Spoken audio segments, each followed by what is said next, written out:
திருவாசகர் திருவடிகள் பற்றி திருவாசகம் பற்றி பண்டாய நான்மறைங்கிறதுல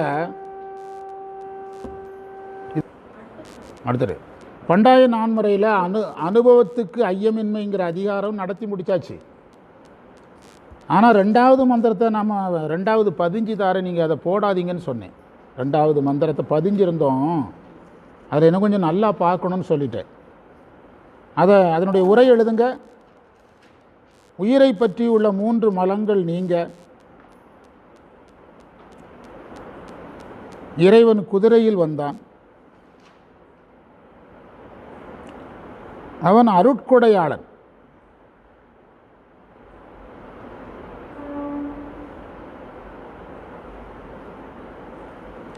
அவன் தேன் சொரிவது போல பேரின்ப வெள்ளத்தை தருபவன்.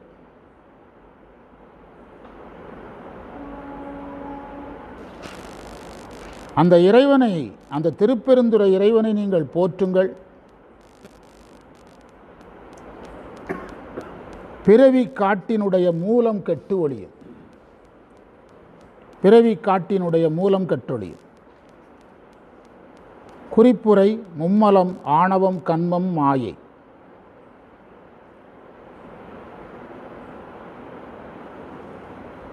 மூலம் என்பதற்கு கரு என்று பெயர், அதாவது வேர்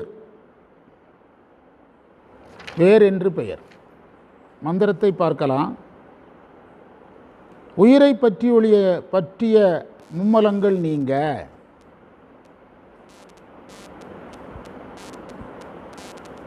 கேவலம் சகலம் சுத்தம் என்ற நிலையில் கேவலத்தில் ஆணவமலம் மட்டும்தான் செயல்பாட்டில் இருக்கும்.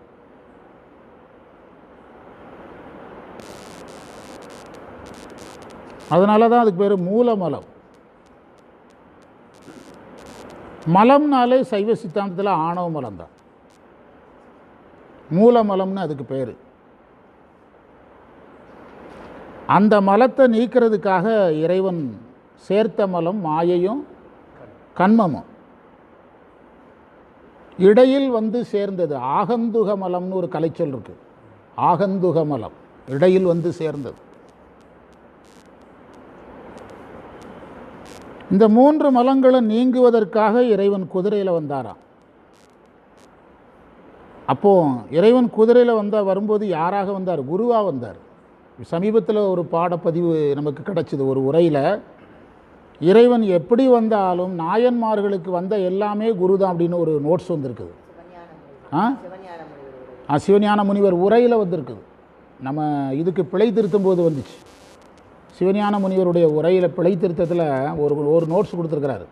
நாயன்மார்களுக்கு இறைவன் என்ன வடிவத்தில் வந்தாலும் அது குருதான்ட்டார்.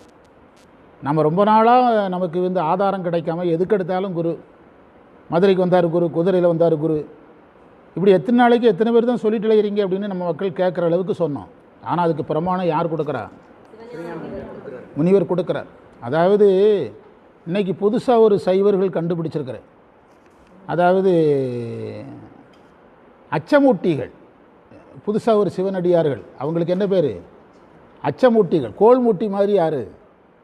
அச்சமூட்டிகள். அச்சமூட்டிகள்னால் என்ன அர்த்தம்னா சதா சிவனடியார்களை பயங்காட்டுறது. உங்களுக்கு இது வராது, உங்களுக்கு சித்தாந்தம் வராது, இந்த பாடம் கஷ்டமாக இருக்கும், அந்த பாடம் கஷ்டமாக இருக்கும், அவர் எடுக்கிற பாடம் கஷ்டமாக இருக்கும், இவர் எடுக்கிற பாடம் கஷ்டமாக இருக்கும், என்ன விட்டீங்கன்னா நான் தட்டி எடுத்து பிழிஞ்சிருவேன். ஆனால் அவங்கள நம்பி நீங்கள் கொஞ்சம் ஆளை கொடுத்தீங்கன்னா கூட்டத்தை கலைச்சிட்டு வந்து உட்காந்துருப்பாங்க. அவங்கள நம்பி கொஞ்சம் ஆளை கொடுத்தீங்கன்னா கூட்டத்தை கலைச்சிட்டு வந்து உட்காந்துருப்பாங்க. இப்படி ஒரு கூட்டம் இப்போ புதுசாக சுற்றுது ஊருக்குள்ளே. நம்முடைய மாணவர்களே இந்த மாதிரி சுற்றிட்டு இருக்காங்க. அவங்களுக்கு என்ன பேர்?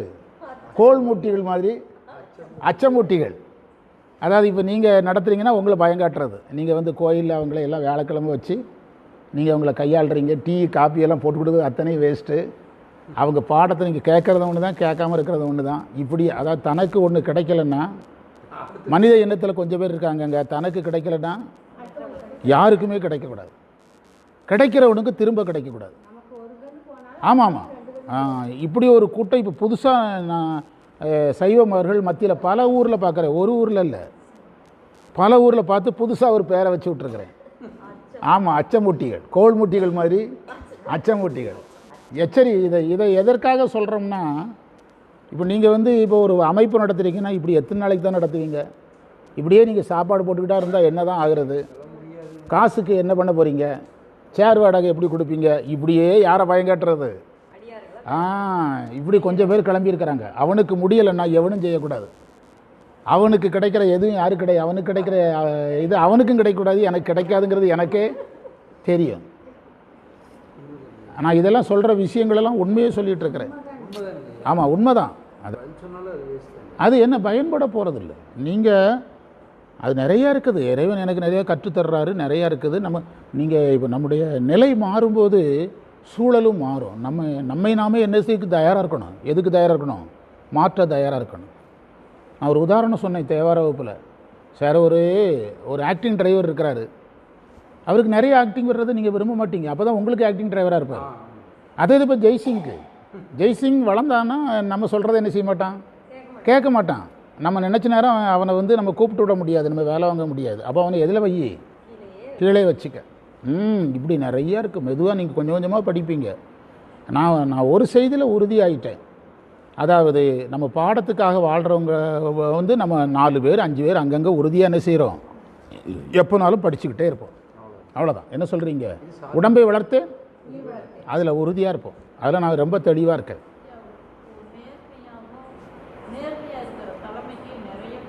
நிறைய வரும், கட்டாயம் வரும், நிறைய வரும். காந்தியை தான் எல்லாரும் விமர்சித்தான். நேருவை ஒருத்தனும் விமர்சிக்கல. கரெக்டாக இருந்தது யார் தான்? காந்தி தான். இந்த கான்செப்ட் வாங்க, பாடத்துக்கு வாங்க. அதாவது குதிரையில் வந்தது யாரு? குரு. அந்த இறைவனுடைய அருள் பேரின்பத்தை தந்ததுங்கிறார். பிற்கால தலைப்புக்கு போங்க. அனுபவத்துக்கு ஐயமின்மை, பேரின்பத்தை தந்ததுங்கிறார்.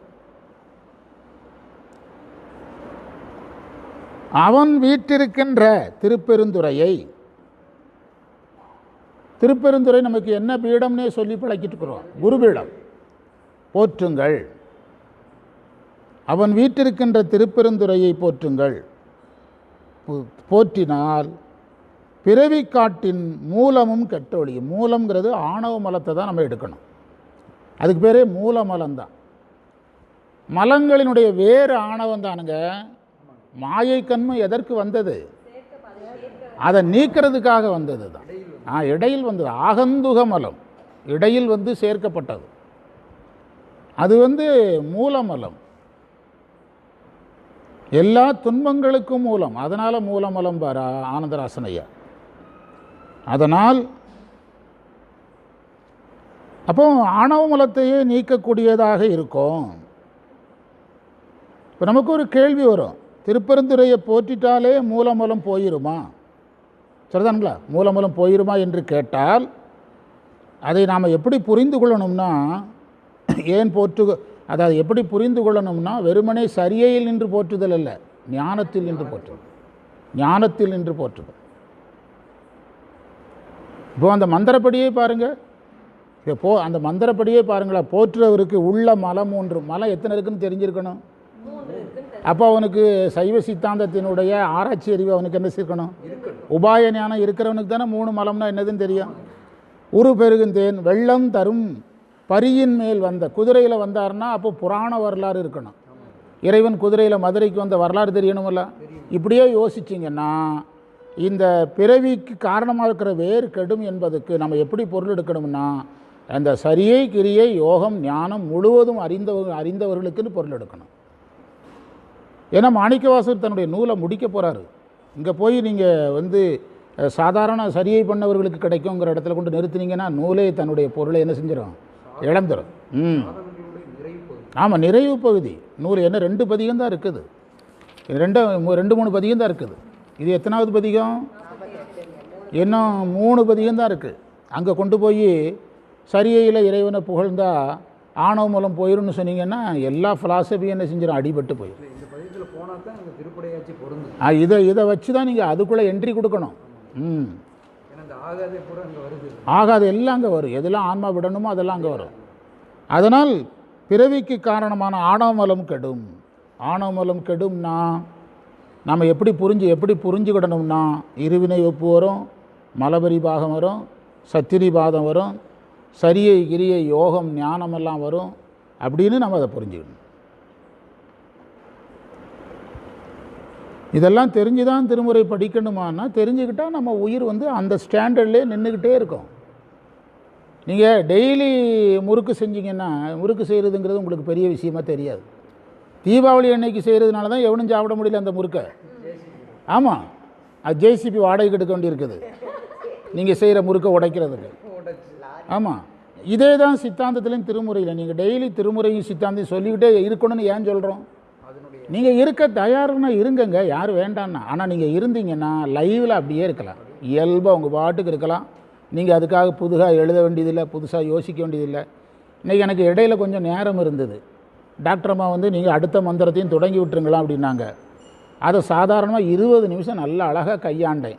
அது காரணம் என்னென்னா, நேற்றைய பாடம், முந்தைய நாள் பாடம், அதுக்கு முந்தைய நாள் பாடம், கடந்த 29 நாள் பாடம் அதில் வந்து நுழையுது. அப்போ நம்ம எதில் இருக்கணும்? அதில் லைவ்லே இருக்கணும், லைவ்லே இருக்கணும். அதுதான் நம்ம செய்யுங்கன்னு சொல்கிறோம். நிதானம் கிடைக்கும் உங்களுக்கு. அது இல்லாமல் நம்ம வந்து கட்டாயம் இல்லாதனால இதில் தான் அதிகமாக கற்க முடியும். நம்ம இதில் கற்க முடியும். இப்போ அந்த உங்ககிட்ட கேட்டனல்ல, அந்த எந்த கோயிலெல்லாம் ஜடாரி வைக்கிறாங்கன்ட்டு, அது அன்னைக்கு கரூரில் பதிஞ்சிட்டு வந்துட்டோம். அதெல்லாம் பதிஞ்சிட்டு வந்து அவங்க அதை பற்றி நிறையா, நான் அதில் யாத்திரை ஒருத்தர் சொல்கிறாரு, நான் போரூர் யாத்திரை போயிருக்கும்போது போரூரில் இருக்கிறதா சொன்னாங்கன்னு சொல்கிறார். ஒரு வெளிநாட்டுக்காரர் சொல்கிறார். எதுக்கு சொல்கிறேன்னா, நம்ம சுற்றி நடக்கிறதையே நம்ம எதாக மாற்றணும், பாடமாக மாற்றணும். அது மாற்ற முடியாதவங்கன்னு ஒரு செக்டார் இருப்பாங்க. அவனுக்கு அது முடியாததுனால இன்னொருத்தன் செய்கிறத அவன் குறை சொல்லுவான். அவங்கள நீங்கள் ஒன்றும் பண்ண முடியாது. அவனுக்கு ஒரே ஒரு வேலை தான், கூட்டத்தை கலைக்கிற வேலை தான். என்ன வேலை தான்? அவங்களால் கூட்டம் கலையும், நிர்வாகம் கெடும், கூட்டம் கலையும். ஆனால் நம்ம வாழ்வியலோட, அவங்களுக்கு அந்த வாழ்க்கைக்கு தேவையான பாடங்களோடு, அவங்களுக்கு தெரிஞ்ச உதாரணங்களோடு அவங்கள என்ன செஞ்சுக்கிட்டே இருக்கணும்? வழி நடத்திக்கிட்டே இருக்கணும். அதுதான். சரி சரி வழி நடத்திக்கிட்டே இருக்கணும். அதனால தான் நம்ம இதில் எப்பவும் திருமுறை பார்க்கும்போது அதில் எதை சேர்த்துக்கிட்டே இருக்கிறோம்? வாழ்வியலோட சித்தாந்தத்தோட. இதில் வந்து இது குறிப்பாக இருக்குது, இந்த வர்ணனையில் இந்த சைவ சித்தாந்தம் இருக்குது. அதெல்லாம் நம்ம ஏன் சொல்கிறோம்னா, அப்போ தான் அந்த பாடத்தோடு நம்ம என்ன செய்ய முடியும்? பயணம் போக முடியும் என்று இந்த திருவாசக பகுதியை நாம் நிறைவு பண்ணுறோம்.